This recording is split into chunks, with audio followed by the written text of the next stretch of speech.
जोरदार टाळ्या माणिकराव कोकाटे साहेब यांच्यासाठी। यासह त्यांचं स्वागत करण्याकरता मी PRM सॉफ्ट सोल्युशन प्रायव्हेट लिमिटेडचे श्री राजेंद्र शिंदे यांनाही व्यासपीठावर येण्याची विनंती करते। तर अर्थात आपण विशाल पाटील सरांना विनंती करूया की त्यांनी मंत्री महोदयांचं स्वागत करावं।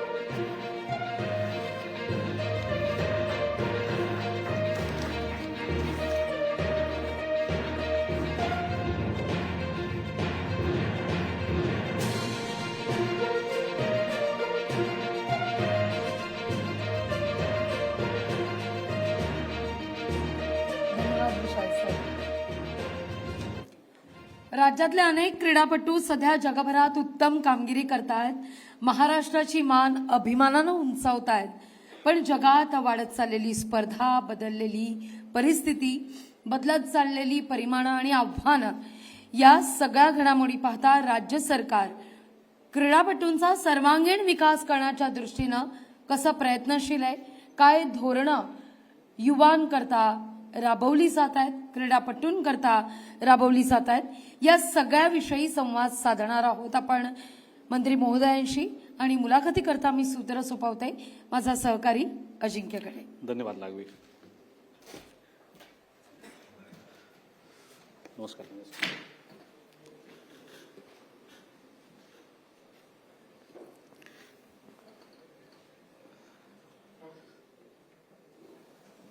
कोकड साहेब, खूप खूप स्वागत आपलं लोकशाही मराठीच्या उत्तर महाराष्ट्र संवाद 2025 या कार्यक्रमामध्ये। आणि सुरुवात मी या प्रश्नापासून करणार आहे की आपण गेले काही दिवस सातत्यानं बघतो अतिवृष्टीमुळे मराठवाडा आणि आजूबाजूचा परिसर खूप बेहाल आहे। नाशकात सुद्धा काल परवा खूप पाऊस झाला, मोठं नुकसान झालेलं आहे असं समजतंय। सगळेच मंत्री दौरे करतायत, ज्यांना ज्यांना या अतिवृष्टीमुळे खूप मोठं नुकसान झालंय, शेतकरी असतील, सर्वसामान्य नागरिक असतील, त्यांना दिलासा देण्याचा, त्यांना पुन्हा उभं करण्याचा प्रयत्न करतायत। आपण देखील दौरे केले, आपण सुद्धा या अशा अनेक शेतकऱ्यांशी भेटलात, त्यांना धीर दिलात, सोबतच तुम्ही नागरिकांचा जाऊन सुद्धा भेटलात। काय नेमकी परिस्थिती पाहिली तुम्ही आणि काय दिसलं तुम्हाला मराठवाड्यात खास करून? नाही, प्रश्न असा आहे की राज्य सरकार या संदर्भात प्रचंड गंभीर आहे। कॅबिनेट संपल्यानंतर माननीय मुख्यमंत्री आणि दोन्ही तिन्ही उपमुख्यमंत्र्यांनी तात्काळ या ठिकाणी निर्णय घेतला आणि सर्व मंत्रिमंडळाला आणि आमदारांना आदेश दिले की ताबडतोब मतदारसंघामध्ये जा आणि तिथल्या शेतकऱ्यांना, तिथल्या जे काही वंचित आहेत किंवा जे काही बाधित आहेत त्या सर्व ग्रामस्थांना या ठिकाणी दिलासा देण्यासाठी आपण प्रयत्न करा। आणि त्या दृष्टिकोनातून राज्य सरकार प्रयत्नशील आहे, परंतु निसर्ग थांबत नाही। अजूनही पाऊस सुरू आहे। काल नाशिकला दिवसभर पाऊस होता, आत्ताही पाऊस चालू आहे बाहेर, अजूनही 2-3 दिवस पाऊस सांगितलेला आहे। आणखीन किती दिवस पाऊस चालेल, कसा चालेल आणि त्यातून किती नुकसान होईल हे सांगता येणं फार अवघड आहे आज। परंतु अशा परिस्थितीमध्ये शासन जनतेच्या पाठीशी खंबीर उभं राहील आणि उभं राहण्याची अपेक्षा जनतेने जी व्यक्त केली आहे ती आम्ही सर्वार्थाने या ठिकाणी पूर्ण करू। आणि काही झालं तरी राज्य सरकार कोरोनाही वाऱ्यावर या ठिकाणी सोडणार नाही आणि जास्तीत जास्त लोकांना भरपाई कशी मिळेल या दृष्टिकोनातून आमचे प्रयत्न राहतील। कोकाटे साहेब, राज्य सरकारकडनं मदत तर करण्यात आलेलीच होती, स्वतः मुख्यमंत्र्यांनी जाहीर केलं होतं 2200 कोटी आणि अजून काही थोडे त्यामध्ये ऍडिशनल पैसे होते। पण असं म्हटलं जातंय की हे पैसे आता तितकेसे पुरेसे नाहीत, कारण अनेक ठिकाणी मराठवाड्यामध्ये तर बऱ्याच भागांमध्ये अक्षरशः जमिनी सुद्धा खरडून गेलेल्या आहेत। त्यामुळे शेतकऱ्याला, बळीराजाला पुन्हा उभं करण्याची गरज लागणार आहे आणि त्या अनुषंगानं सरकारी पातळीवरनं पण प्रयत्न सुरूच आहेत। स्वतः मुख्यमंत्री सुद्धा दिल्लीला गेले होते, पंतप्रधानांना भेटले, केंद्रीय गृहमंत्र्यांना भेटले आणि जास्तीत जास्त मदत करू असं आश्वासन दिलेलं आहे। पण आपल्याला नेमकं काय वाटतं, किती आणखी मदत लागू शकते, अजून किती मदत केली जाऊ शकते शेतकऱ्यांना? आता विश्व पंचनामे झाल्यानंतर जी काही फिगर येईल, जी यायची ती येईल, तेवढी रक्कम तर शासनाला द्यावीच लागेल, कारण शेवटी नुकसान तर शेतकऱ्यांचं झालेलंच आहे। NDRF, MDRF यांच्या माध्यमातून आपण या ठिकाणी मदत करतो, पण ती मदत अत्यंत तोकडी आहे, त्यामध्ये त्यांचं काय होणार नाही। विमा कंपनीकडनं सुद्धा मोठ्या प्रमाणामध्ये मदतीचा या ठिकाणी सुरू करावा लागेल आणि राज्य सरकारला स्वतः त्यामध्ये आपली काही या ठिकाणी रक्कम टाकावी लागेल आणि राज्य सरकारही त्यासाठी प्रयत्नशील आहे। 2000 कोटी प्राथमिक स्वरूपामध्ये या ठिकाणी राज्य सरकारने वाटप केलेलं आहे। म्हणजे आमच्याकडे सध्या 8 दिवस खूप होतात. पंचनामे आले की तात्काळ लगेच पैसे RTGSने आणि त्या शेतकऱ्याच्या डायरेक्ट नावावरती ज्या ठिकाणी पैसे वर्ग होण्याची प्रक्रिया सुरू आहे जिल्हाधिकाऱ्यांच्या मार्फत. त्यामुळे पहिल्या वेळेस जी काही नुकसान झाली त्याची आपण या ठिकाणी काही ठिकाणी भरपाई केलेली आहे, काही ठिकाणी भरपाई सुरू आहे आणि पाऊस थांबत नाही. त्यामुळे काही वेळा पंचनाम्याची पण अडचण निर्माण होते. परंतु तरी सुद्धा जेवढी काही नुकसान होईल तेवढ्या नुकसानीला सरकार निश्चितपणे बांधील आहे आणि सरकार त्यासाठी प्रयत्न करेल. निश्चित. कोकड साहेब, आता आपण क्रीडा मंत्री आहात आपण आता आणि क्रीडा खाता आहे आपल्याकडे. आपण क्रीडा विशेष या कार्यक्रमाच्या अनुषंगाने काही प्रश्न तुम्हाला विचारावायचे वाटतात त्या दृष्टीनं विचारूया. राज्यातल्या क्रीडा धोरणामध्ये आमूलाग्र बदल होणं गरजेचं आहे असं अनेकांचं मत आहे. तुम्ही सुद्धा त्याबद्दल भाष्य केलं होतं आणि त्या दृष्टीनं अनेक तज्ज्ञ जे आहेत त्यांच्याशी चर्चा करून, खेळाडू आहेत, प्रशिक्षक आहेत, वेगवेगळ्या खेळांमधले जे लोक आहेत, तज्ज्ञ मंडळी आहेत, त्यांच्याशी बोलून एक वेगळं क्रीडा धोरण आखावं असं आपण म्हटलं होतं. त्याचं स्वरूप नेमकं कसं असणार आहे आणि काय वेगळं बघायला मिळेल? माणिकराव कोकाटेंचा स्पेशल टच काय असेल त्याला? नाही, इश्यू असा आहे की 1996 साली पहिलं क्रीडा धोरण या ठिकाणी राज्य सरकारने जाहीर केलं. त्यानंतर 2012 साली या ठिकाणी क्रीडा धोरण जाहीर केलं. परंतु त्या क्रीडा धोरणामध्ये त्याची पूर्तता फारशी होऊ शकली नाही. त्यामुळे आमच्या क्रीडा रसिकांमध्ये आणि खेळाडूंमध्ये थोडीफार नाराजी त्यामध्ये असणं साहजिक आहे. परंतु नव्याने एक सर्वसमावेशक क्रीडा धोरण असावं अशी संकल्पना या ठिकाणी माझ्यासह अनेक आमच्या क्रीडा रसिक प्रेमींची आहे. आणि गेल्या अनेक वर्षापासून हे मानधनामध्ये वाढ नाही, त्याच्या खेळासाठी त्याला जे काही प्रोत्साहन द्यायला पाहिजे ते प्रोत्साहन राज्य सरकार देत नाही. आणि अनेक ठिकाणी जर आपण जर खेळाडूंची संख्या जर बघितली तर महाराष्ट्रातले फार मोठे खेळाडू राज्य पातळीवर, देश पातळीवर, इंटरनॅशनल पातळीवर या ठिकाणी मेडल्स मिळवतात आणि महाराष्ट्र हे अग्रक्रमाचं राज्य आहे. परंतु त्यामध्ये सरकार फार या ठिकाणी पुढाकार घेताना मला दिसत नाही. त्यामध्ये खाजगी जे काही इन्स्टिट्यूशन आहेत किंवा खाजगी संघटना आहेत, या संघटना मोठ्या प्रमाणात इन्फ्रास्ट्रक्चर आणि मोठ्या प्रमाणात फी आकारून या ठिकाणी देतात. प्रशिक्षक वर्ग कमी आहे आणि अशा सगळ्या परिस्थितीमध्ये नवीन क्रीडा धोरण असणं आवश्यक आहे. चांगल्या क्वालिटीचे प्रशिक्षक नेमणं आवश्यक आहे, चांगले इन्फ्रास्ट्रक्चर नेमणं आवश्यक आहे आणि यांची कनेक्टिव्हिटी, शाळेबरोबर कनेक्टिव्हिटी केली म्हणजे. थोडक्यात आताच्या सध्याची जी क्रीडा संकुलं आहेत ती तालुका क्रीडा संकुल आहे, जिल्हा क्रीडा संकुल आहे किंवा विभागीय क्रीडा संकुल आहेत. ही सगळी संकुलं ही लोक त्यांच्या आरोग्य व्यवस्थित ठेवण्यासाठी किंवा आपले छंद जोपासण्यासाठी वापरतात. त्यामध्ये स्पर्धेचा भाग फार कमी आहे. आमचं असं म्हणणं आहे की स्पर्धात्मक स्पर्धेत जे काही भाग घेणारे खेळाडू आहेत त्या खेळाडूंना यामध्ये जास्तीत जास्त संधी मिळाली पाहिजे. परंतु त्या खेळाडूंना संधी मिळत नाही कारण प्रशिक्षक वर्ग चांगला नाहीये. त्यामुळे हे सगळं त्रिस्तरीय करावं लागेल. एकतर अंडर-20 विद्यार्थी स्पर्धेमध्ये जास्त भाग घेतात. त्यांना स्पर्धा यूज टू झाल्यामुळे त्यांच्यामध्ये बालवयातच अशा प्रकारची प्रॅक्टिस करण्याची सवय लागते आणि त्यामुळे ते बोर्ड होतात. तर ते मुलं आपल्याला या प्रवाहामध्ये आणावे लागतील. नंबर 1. नंबर 2, इन्फ्रास्ट्रक्चर उत्कृष्ट करावं लागेल आणि नंबर 3, चांगला प्रशिक्षक वर्ग द्यावा लागेल. नंबर 4, जे काही आपण या ठिकाणी त्यांना सुविधा देत होतो राज्य सरकारच्या मार्फत त्या सुविधामध्ये प्रचंड बदल करावा लागेल आणि मोठ्या प्रमाणामध्ये त्यांचे मानधन, त्यांची फीज, त्यांचे या सगळ्या द्याव्या लागतील आणि स्टाफ या ठिकाणी निर्माण करावा लागेल. जो काही सरकारी स्टाफ आहे तो आता आपण जर विचार केला तर अनेक जिल्हा क्रीडा अधिकारी सुद्धा उपलब्ध नाही. आता नाशिकचा जर एवढा मोठा जिल्हा आहे, हे नाशिकला पूर्णपणे एक जिल्हा क्रीडा अधिकारी नाहीये, म्हणजे नंदुरबारचा चार्ज आहे. म्हणजे अशा प्रकारे जिल्हा क्रीडा अधिकारी नाही. तालुका क्रीडा नाशिकमध्ये 15 तालुके आहेत परंतु 2च तालुका क्रीडा अधिकारी आहेत. त्यामुळे क्रीडा अधिकाऱ्यांचा स्टाफ कमी आहे, त्यांच्या हाताखाली कोणीच नाही, कामालाच कोणी नाही.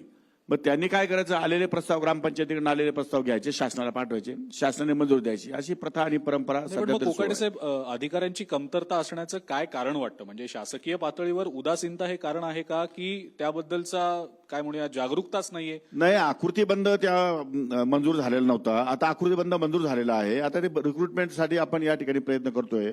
तर त्या रिक्रुटमेंटसाठी जी प्रोसेस असेल शासनाची ती प्रोसेस फॉलो करावी लागते आम्हाला. जीईडीला जाणं, त्यांच्याकडे रिक्रुटमेंट या ठिकाणी जाहिरात जाणं, एखादी एजन्सी नेमणं, त्यातून या ठिकाणी क्रीडा रसिकांना सामावून घेणं, अशा सगळ्या प्रक्रिया असतात. त्या प्रक्रियेला सुरुवात झालेली आहे. It will take some time.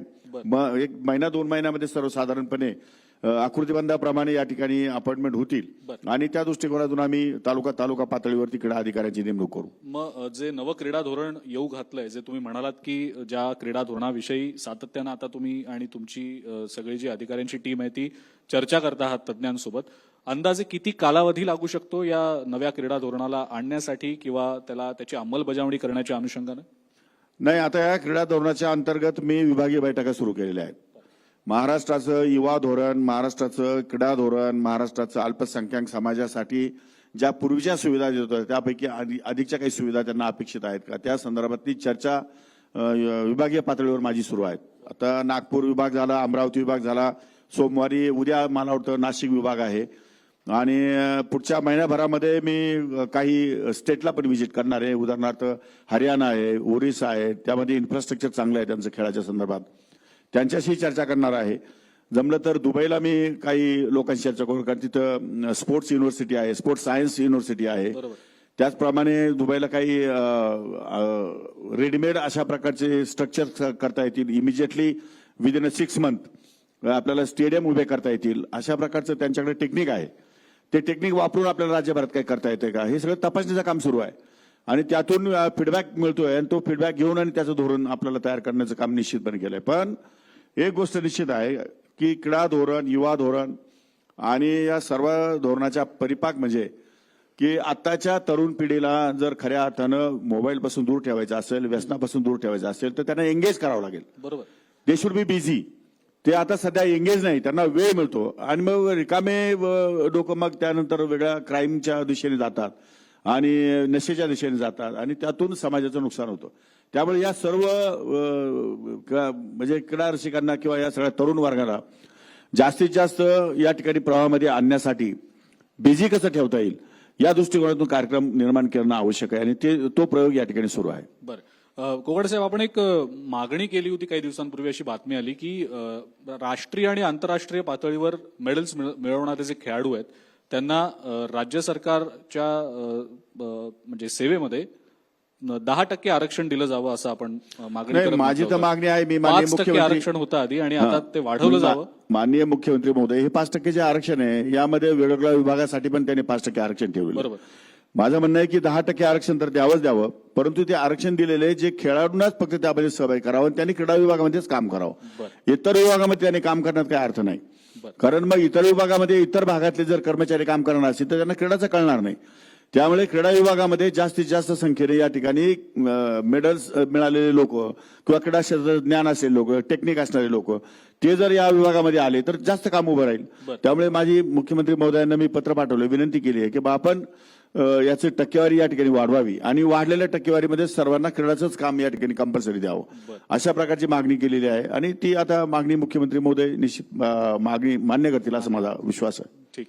कोगड साहेब, आणखी एक महत्वाचा मुद्दा म्हणजे तुम्ही इन्फ्रास्ट्रक्चरचा मुद्दा मगाशी उपस्थित केलात की क्रीडा क्षेत्रासाठी म्हणून तेवढ्या पायाभूत सुविधा नाहीयेत, क्रीडा संकुलं नाही जितकी गरजेची आहेत. तर मग खेळाडू घडणार कसे? मग खेळाडू घडणार असतील तर या इन्फ्रास्ट्रक्चर्सना, पायाभूत सुविधांना उभं करावं लागेल. त्या दृष्टीनं नेमकं काय नियोजन आहे आणि त्याबद्दल नव्या क्रीडा धोरणामध्ये काही महत्वाच्या गोष्टी किंवा तरतुदी असतील? इश्यू असा आहे की अनेक क्रीडा संकुली अर्धवट कामं पडलेली आहेत, काही ठिकाणी वादग्रस्त आहेत. पूर्वीच्या क्रीडा संकुलाच्या समितीमध्ये तालुक्याच्या क्रीडा संकुलाचा अध्यक्ष हा आमदार असायचा, जिल्ह्याच्या क्रीडा संकुलाचा अध्यक्ष हा पालकमंत्री असायचा आणि विभागीय क्रीडा संकुलाला पण अध्यक्ष पालकमंत्री असायचा. आता ते धोरण बदललेलं आहे. आता आम्ही ते बदल केलेला आहे. मी काल परवाच GR काढलेला आहे.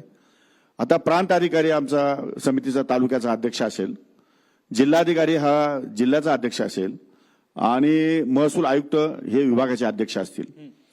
त्यांना जोडीला जे काही आमचे डेप्युटी डायरेक्टर ऑफ स्पोर्ट्स आहेत ते सचिव असतील विभागीयला, जिल्हा क्रीडा अधिकारी हा जिल्ह्याच्या क्रीडा संकुलाला सचिव असेल आणि तालुका क्रीडा अधिकारी हा तिथे खाली सचिव असेल. म्हणजे अशा प्रकारचं ज्या संस्था बाहेर चांगले खेळाडू खेळवतात अशा 2 संस्थांचे नामांकित प्रतिनिधी त्या ठिकाणी उपलब्ध म्हणजे निमंत्रित असतील. शिवाय जे मेडल्स त्या भागामध्ये ज्या विद्यार्थ्यांनी किंवा खेळाडूंनी घेतलेत ते सुद्धा नामांकित 2 या ठिकाणी खेळाडू त्या समितीमध्ये निमंत्रित असतील. अशा अनेक प्रकारे गरज पडली तर आणखी काही आपण निमंत्रित त्या ठिकाणी करू. पण अशा प्रकारची नवी समिती 2 दिवसापूर्वीच या ठिकाणी जाहीर केलेली आहे माननीय मुख्यमंत्र्यांच्या संमतीने. आणि मागच्या काळात कसं होतं की मागच्या आमदाराने तू जागा सिलेक्ट केली आहे म्हणून ह्या आमदाराला ती जागा नकोय, तिथं अर्धवट खर्च झालेला आहे, अर्धवट खर्च येऊन पडलेला आहे. 600 कोटी रुपये आज महाराष्ट्रातल्या वेगवेगळ्या क्रीडा संकुलाच्या खात्यावर जाऊन पडलेले आहेत, प्रत्यक्षात काम सुरू नाही. त्यामुळे इन्फ्रास्ट्रक्चरचं काम खूप मंद वेगाने सुरू आहे, ही मला कल्पना आहे. म्हणून त्यासाठी महाराष्ट्रातले कुठले कुठले क्रीडा संकुलाचे काम अर्धवट आहे, कोणत्या क्रीडा संकुलामध्ये काय अडचणी आहेत, याच्या संदर्भातला सगळा ब्रीफ ब्यौरा हा मी मागवलेला आहे. 2-3 दिवसामध्ये माझ्याकडे येईल तो. त्यानंतर मग त्यावर डिसिजन घेऊन ते पैसे विड्रॉ करून ज्या ठिकाणी गरज आहे, ज्या ठिकाणी स्पार्क आहे, त्या ठिकाणी प्रायोरिटीने आपण त्यांना निधी देऊन आणि ती कामं लवकरात लवकर पूर्ण करण्याच्या संदर्भामध्ये आदेश देणार आहोत. आणि त्या संदर्भात जिथे इथे कमी आहे किंवा जे कमी वेळामध्ये आपल्याला जर काही हे करता येतील, क्रीडांगणं या ठिकाणी डेव्हलप करता येतील, तर ती सुद्धा डेव्हलप करण्यासंदर्भात काही एजन्सींबरोबर माझं बोलणं या ठिकाणी सुरू आहे. एकाच वेळेस महाराष्ट्रामध्ये किमान 400-500 ठिकाणी तरी अशा प्रकारची क्रीडा सुविधा निर्माण करता आल्या पाहिजे, अशा प्रकारची राज्य सरकारची भावना आहे, अशा भूमिका आहे आणि त्या दृष्टिकोनातून माझे प्रयत्न सुरू आहेत. कोकाटे साहेब, जाता जाता एक शेवटचा प्रश्न विचारतो. कुंभमेळा आता काही 1-1.5 वर्षांवर येऊन ठेपलेला आहे आणि नियोजन तर अत्यंत चोख पद्धतीनं सुरू आहे. नाशिकला 5 मंत्री लाभलेले आहेत. 5ही मंत्र्यांच्या अनुषंगानं जास्तीत जास्त चांगला आणि मोठा आणि यशस्वी हा सगळा कुंभमेळा व्हावा अशी अपेक्षा सगळ्यांचीच आहे. ज्या वेळेला या सगळ्या कुंभमेळ्याच्या संदर्भातल्या बैठका होतात, कोणकोणत्या स्वरूपातले इनपुट्स दिले जातात, आपण सजेशन्स देत असाल, सूचना देत असाल, या बैठकांमधल्या या सगळ्या नियोजनाबद्दल आणि मंत्री म्हणून आपण सगळे ज्या पद्धतीनं काम करताय त्याबद्दल जाणून घ्यायला थोडंसं आवडेल जाता जाता. नाही, काय झालंय की कुंभमेळ्याच्या संदर्भामध्ये फारसं अद्याप आमच्यापर्यंत विचारणा झालेली नाही. पण मी आपल्याला एक सांगू इच्छितो की कुंभमेळ्याच्या संदर्भामध्ये जे काही नाशिक शहराला लागून जे आहेत भाग, नाशिक रोडच्या सरोजा एरिया आहेत, सिन्नरचा मी आहे, त्र्यंबकेश्वरचा हिरामन खोसकर आहे, तिकडे नरहरी झिरवळ आहे, इकडे दिलीप बनकर आहेत, या लागून आमदार आहेत आणि कोट्यावधी लोक या ठिकाणी भाविक दर्शनासाठी येणार आहेत. त्यामुळे या भागातून येणारा जो ओघ आहे तो ओघ सुरळीत कसा होईल, जेणेकरून पब्लिक स्कॅटर्ड कशी राहील आणि त्यांना जाण्यासाठी सुविधा सुलभ कशा होतील याचा विचार त्या ठिकाणी होणं आवश्यक आहे. आता काल परवा माननीय मुख्यमंत्री महोदयांनी कमिटी जाहीर केलेली आहे, त्या कमिटीमध्ये आम्ही आहोत.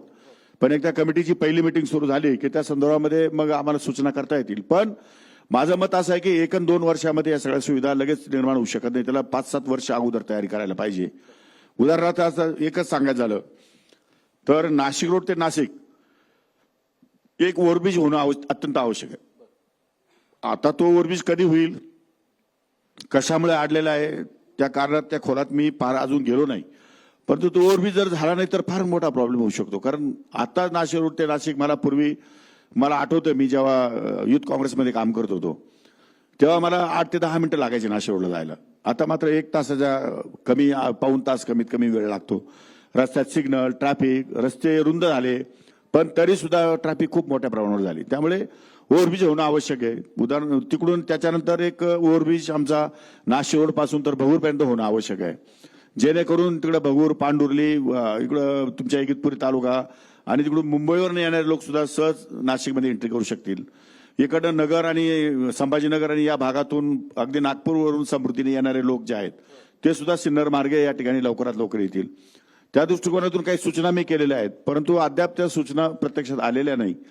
पुन्हा एकदा मीटिंग होईल त्यावेळेस आम्ही त्या ठिकाणी बोलू आणि माननीय मुख्यमंत्र्यांबरोबर बैठक घेऊन त्यांना सांगू की आपल्याला काही केंद्राकडनं पैसे मिळत असेल तर केंद्राकडनं घेऊ, आपण राज्याच्या बजेटमध्ये तरतूद करू आणि जास्तीत जास्त सुविधा या ठिकाणी आम्हाला भाविकांना कशा देता येतील या दृष्टिकोनातून आम्ही सगळेजण प्रयत्नशील राहू. कोकाटे साहेब, खूप खूप धन्यवाद. आपण लोकशाही मराठीच्या या कार्यक्रमामध्ये सहभागी झालात आणि क्रीडा विभागाविषयी, कुंभमेळ्याविषयी आणि जी सध्याची पूरस्थिती होती राज्यामध्ये त्या अनुषंगानं मनमोकळेपणाने उत्तरं दिलीत त्याबद्दल खूप खूप आपले आभार. धन्यवाद. थँक्यू. लोकशाही मराठी ऐका, पहा, जागरूक रहा.